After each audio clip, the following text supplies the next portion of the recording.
देखो ये हम लोग का कौन सा क्वेश्चन है, तो क्वेश्चन नंबर 7 है। तो सबसे पहले आपको हम क्या करते हैं, फिगर समझाते हैं, ठीक है। ये आपको फिगर दिया है, फिगर में क्या दिया है, देखो ये एंगल ए बराबर ये लिखा है एंगल बी है, ठीक है। क्या है, angle A is equal to B. तो देखो फिगर में डिस्कशन करते हैं क्या दिया हुआ है। तो फिगर में आपको दिया है ए बी जो है एक लाइन है, ठीक है। ए बी क्या है आपका, सॉरी इसको लिखने का कोई नीड नहीं है, ठीक है। इसको लिखने का कोई नीड नहीं है। गिवन में देखो क्या दिया है बच्ची, फिर से ए पी बराबर दिया है बी पी।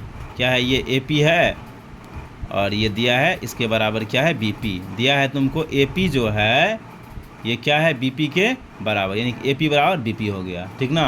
यानी कि लाइन ये ए बी जो है ना, इसका ये पी जो है मिड पॉइंट है, ठीक है। एक चीज़ दिया है। फिर एंगल दिया है बी ए डी। देखो बी ए डी कौन होगा, ये बी है, ये ए है, ये डी है ना।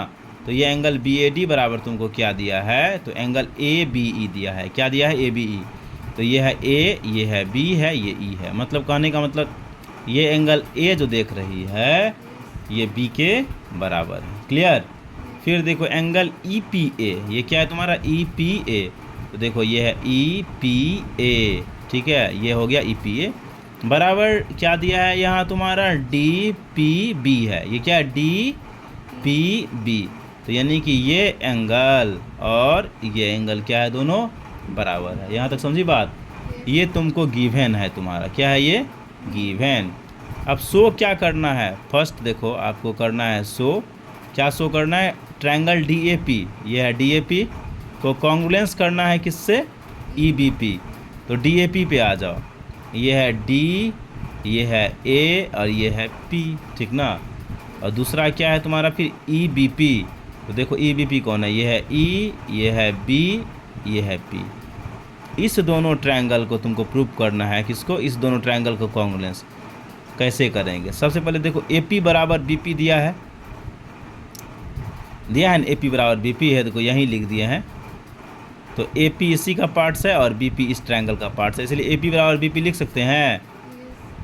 फिर देखो तुमको ट्रायंगल दिया है यहाँ बाबू ए बराबर, यानी कि ए ये हो गया ट्रायंगल बीच वाला, बराबर बी दिया है।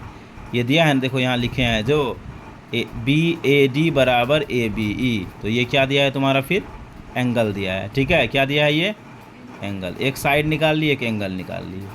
अब देखो थर्ड जो निकाले हैं वो आपको समझना होगा। थर्ड जो निकालेंगे क्या होगा, समझना होगा।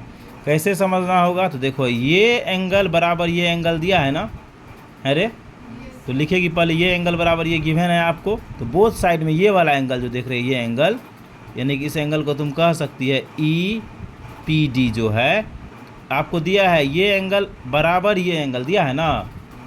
तो इस दोनों के साइड में एंगल में ये एंगल को क्या कर देंगे, ऐड कर देंगे। तो देखो समझाएं हम यहाँ। अब आगे यहाँ आपको दिया था ई पी ए बराबर डी पी ए दिया था। अब ये बोले बोथ साइड में क्या, बोथ एंगल, साइड नहीं होगा यहाँ, क्या होगा, बोथ एंगल होगा। दोनों एंगल में हम लोग क्या करेंगे, एंगल डी पी ई को ऐड कर देंगे। क्या कर देंगे, एंगल डी पी ई को। इसमें क्या, इसमें भी डी पी ई को ऐड करेंगे, इसमें भी डी पी ई को ऐड करेंगे। ऐड करने पे देखो क्या होगा, E P A plus D P E लिखे हैं और E P A plus D P E यहाँ भी लिख दिए हैं। ऐड करने पे एंगल आ जाएगा ए पी डी बराबर बी पी ई। ये ए पी डी और ये बी पी ई इसी दोनों ट्रायंगल का एंगल हो जाता है। तो देखो दो एंगल निकल गया, एक एंगल ये निकला, दूसरा एंगल ये निकला और एक साइड निकल गया। तो एस ए एस से ये प्रूफ हो गया क्या है, तो ये कॉन्ग्रुएंस है, ठीक ना। अब ए डी और डी ई जो है ये सी पी सी टी से हो जाएगा, क्योंकि इस दोनों ट्रायंगल को हम लोग कॉन्ग्रुएंस प्रूफ किए हैं, इसीलिए ए डी बराबर डी बी ई जो है ये कैसे हो गया, तो सी पी सी टी से प्रूफ हो गया। बस इतना ही क्वेश्चंस था।